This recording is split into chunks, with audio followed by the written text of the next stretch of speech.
காசு பாக்குறதா இருக்கலாம், அது ஷார்ட் டேர்மா இருக்கலாம். ஒண்ணு, அது எல்லா துறையிலையும் நடக்குது, கோயில் சொத்துல நடக்கட்டும் சொல்லிட்டு அதை சிவன் பாத்துக்கிடுவாருன்னு விட்டுடலாம். இரண்டாவது காரணம் எதுவாக இருக்கும்னா, கும்பாபிஷேகம் நடக்கிறதுல பொதுமக்கள் யாரும் இங்க வரக்கூடாது, இந்த இடத்துல தடுப்பை போட்டுட்டு அங்க சேர வச்சுட்டு 3000 ரூபாய் 5000 ரூபாய் சொல்லி டிக்கெட் விட்டு இந்த இடத்தை வச்சு பணம் சம்பாதிக்கிறதா இருக்கலாம். இரண்டாவது நோக்கம். இதை எல்லாரையும் தடுத்து மூன்றாவது ஆழமான நோக்கம் நான் பயப்படுறது என்னதுன்னா, இந்துக்கள் கூடலாம் அப்படிங்கிற ஒரே இடம் கோயில் மட்டும்தான். கோயிலுக்கு உள்ளதான் 144 194 போட முடியாது. கடவுளை பார்க்க போறேன்னு சொல்லி நம்ம வரலாம்.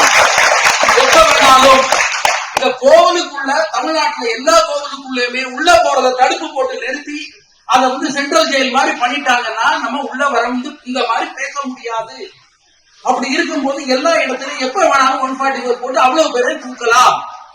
அதனால இது ஏன்னு கேட்டீங்கன்னா, இதே மாதிரியான ஒரு தடுப்பு தமிழ்நாட்டில் உள்ள எல்லா சர்ச்சுனாலையும் போட முடியுமா? எல்லா பள்ளிவாசல்னாலையும் போட முடியுமா? ஆட்களை கியூல உள்ள பண்ண முடியுமா? அப்படி இருக்கும்போது இந்து கோவில்ல உள்ள வரதுக்கு மட்டும் ஏன் இது இப்ப திருச்செந்தூர்ல ஆரம்பிச்சிருக்கு, இது பூரா தமிழ்நாட்டிலே நடக்கும்.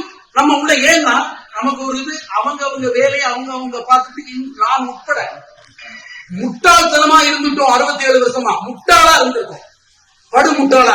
என்னுடைய குடும்பம், என் மனைவி, என்னுடைய குழந்தைகள், அவங்களுடைய படிப்பு வேலையும் ஒதுங்கிட்டோம். அந்த மாதிரி ஒதுங்கினதுனால நம்ம கூட வேண்டிய ஒரே இடம் 4 பேர் பேசணும்னா வீடுகள்ல கூட போய் பேச மாட்டோம். அப்படின்னா நமக்கு அவங்களுக்கு ஒரு ஈகோன்னு ஒண்ணு இருக்குது. அதனால ஆனால் கோவில்ங்கிற இடத்துலதான் இப்ப கூடி பேசுறதுக்காக ஒரு நினைப்பாவது வந்திருக்குது. அதுதான் சென்னிமலையிலையும் திருப்பங்குளத்திலையும் வந்த காரணமே. அதை ஒடுக்கிறதுக்காக உள்ள ஆழமான காரணம் தமிழ்நாட்டில் உள்ள எல்லா கோவிலையும் கோவிலுக்குள்ள போக முடியாம பண்ணிட்டாங்கன்னா இந்துக்கள் கூடுவதற்கு இடம் இருக்காது. பொது இடத்துல கூடும்போது இப்ப நிறுத்தினாங்களே, இந்த மாதிரி நிறுத்தலாம். தயவு செய்து இந்த கோயில்ல எல்லா கோவிலுமே தடுப்பு எடுக்கணும். அதுதான் போராட்டம். அந்த போராட்டம் தான் நீங்க நடத்தணும்.